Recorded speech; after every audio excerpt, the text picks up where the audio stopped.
اللہ تبارک و تعالیٰ نے رابعہ بصری رحمۃ اللہ علیہ کو بہت بڑی ولایت سے نوازا تھا. رابعہ بصری رحمۃ اللہ علیہ ایسے اللہ کے ساتھ اس عورت کا تعلق تھا کہ اس کے گھر پہ ایک دن مہمان آئے. کون آئے؟ مہمان آئے، اور ہانڈی بنانے کے لیے پیاز نہیں ہے. تو اپنے رب سے کہتی ہے اللہ مہمان آئے گھر میں پیاز نہیں ہے. اوپر سے چیل جا رہی تھی اس کے پاؤں میں پیاز، چیل نے پاؤں کھولے پیاز اس کی جھولی میں آ کے گری. اللہ نے اس کی ضرورت اسے پوری. ایسے تعلق والے جب اس کو نمک کی ضرورت ہوتی تھی تب وہ اللہ سے مانگتی تھی، اللہ اس کو نمک دے دیتا تھا. ایک دن کچھ مہمان آئے اور جان بوجھ کے آئے کہ ہم آپ کے گھر پہ مہمان ٹھہر کے کھانے کے لیے. رابعہ بصری رحمۃ اللہ نے کیا کیا، سوچا کہ دیکھا گھر میں کھانے کے لیے کچھ نہیں ہے. دیکھا تو 2 روٹیاں گھر میں پڑی ہیں. کتنی؟ اس نے کیا کہ ایک سوال کرنے والا ہے کہ اللہ کے نام پہ کچھ دے دو. اس رابعہ بصری رحمۃ اللہ نے کیا کہ وہ 2 روٹیاں بھی اس کو بار کسی کو دے دی. جو مہمان آئے تھے وہ پریشان کہ دیکھو گھر میں 2 تھی وہ بھی دے دی، اب تو کھانے کے لیے آئے. ان سے کہا ٹینشن نہیں، بیٹھے رہو آپ، اس حالات کو نہیں دیکھو، کسی کو اس کو نہیں دیکھو.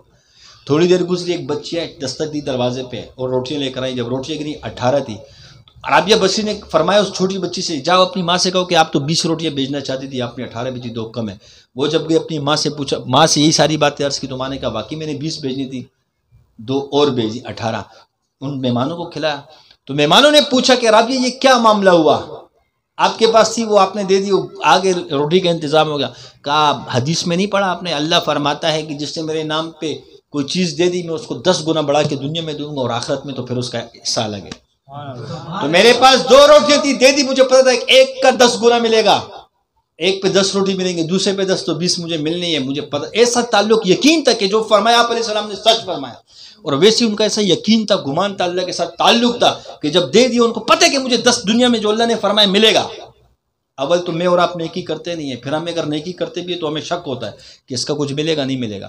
خدا کی قسم سے اللہ کے نام پر خرچ کرنے سے دنیا میں 10 گنا اس کو اللہ بڑا کر دیتا ہے، آخرت میں تو دے گا دے گا. ایک شخص یہ چاہتا ہے میرے پاس مال کی کثرت ہو، وہ دینا شروع کر دے، تقسیم کرنا شروع کر دے، 10 گنا اس کو دنیا میں بڑھا کے ملے گا. بہرحال اسی یقین کو بنانے کی محنت ہے. بات یہ عرض کی جا رہی تھی کہ رابعہ بصری رحمۃ اللہ علیہ ایسے وہ ایمان والی تھی، اللہ جل شانہ کے ساتھ تعلق والی تھی.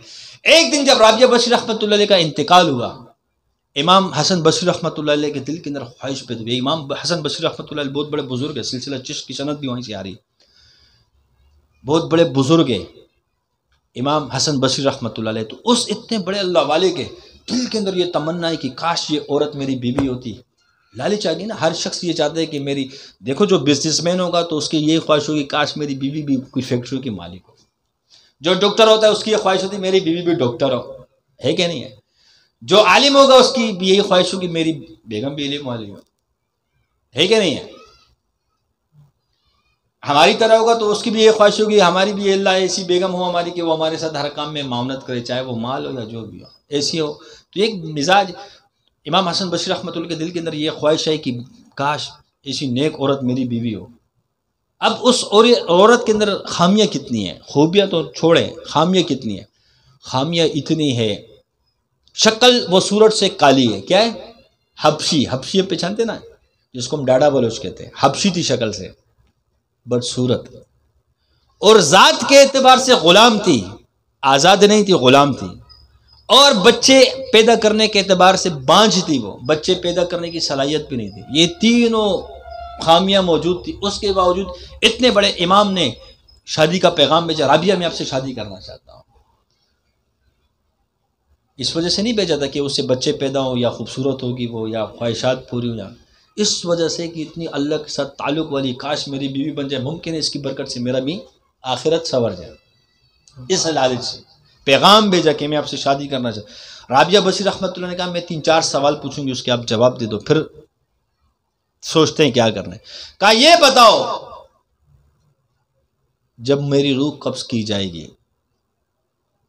جب میرا انتقال ہوگا، سختی سے ہوگا یا نرمی سے ہوگا؟ جب مجھے قبر میں ڈال دیا جائے گا تو بتاؤ مجھ پر قبر کا عذاب ہوگا یا نہیں ہوگا؟ جب میں پولیس رات سے گزروں گی تو کیا میں پولیس رات کو کراس کر جاؤں گی یا نیچے گر جاؤں گی جہنم میں؟ یہ بتاؤ جب قیامت کا روز ہوگا، حساب کتاب کا دن ہوگا، اللہ مجھے عمل نامہ سیدھے ہاتھ میں دے گا یا الٹے ہاتھ میں دے گا؟ یہ 4-5 سوال پوچھے. کہا اس کے جوابات دے دو. وہ بھی امام تھے. امام حسن بصری رحمۃ اللہ نے فرمایا کہ اس کے جوابات تو میں نہیں دے سکتا. پھر بولا جاؤ میاں اپنا کام کرو، میں نے ان کی تیاری کرنی ہے. کیا کرنی ہے؟ اس کی تیاری کرنی ہے، اپنا کام کرو. یہی رابعہ بصری رحمۃ اللہ علیہ جب اس کا انتقال ہوتا ہے، خادمہ خواب میں دیکھتی ہے، پوچھتی ہے کیا معاملہ ہوا؟ کہا جب مجھے قبر میں ڈالا منکر نکیر ہے، مجھ سے سوال کیا من ربک، آپ کا رب کون ہے؟ میں نے کہا جب میں نے 40 سال دنیا میں رہتے ہوئے اپنے رب کو نہیں بلایا تو اس تھوڑی سی مٹی کے اندر آ کے، اس چھوٹی سی جگہ کے اندر، اس تھوڑی سی مٹی کے ڈھیر کے اندر میں اپنے رب کو کیسے بلا سکتی ہوں؟ منکر نکیر نے کہا کہ جاؤ جی ان سے کیا پوچھنا، چلے گئے. اسی طرح واقعہ امام حضرت عمر فاروق رضی اللہ عنہ کے بارے میں بھی آتے ہیں. پوچھا جب آپ علیہ السلام نے فرمایا کہ قبر میں یہ سوال ہوں گے، امام حضرت عمر فاروق رضی اللہ عنہ نے عرض کی یا رسول اللہ اس وقت ہم اپنی ہوش آواز میں ہوں گے جیسے اسی طرح ہوش آواز میں؟ فرمایا بالکل قبر میں ایسے ہی ہوش آواز سے ہوں گے. فرمایا یا رسول اللہ پھر ہم منکر نکیر سے نمٹ لیں گے. ایمان ہے یہ، میں اور آپ یہ دعویٰ کر سکتے ہیں؟ یہ ایمان ہے.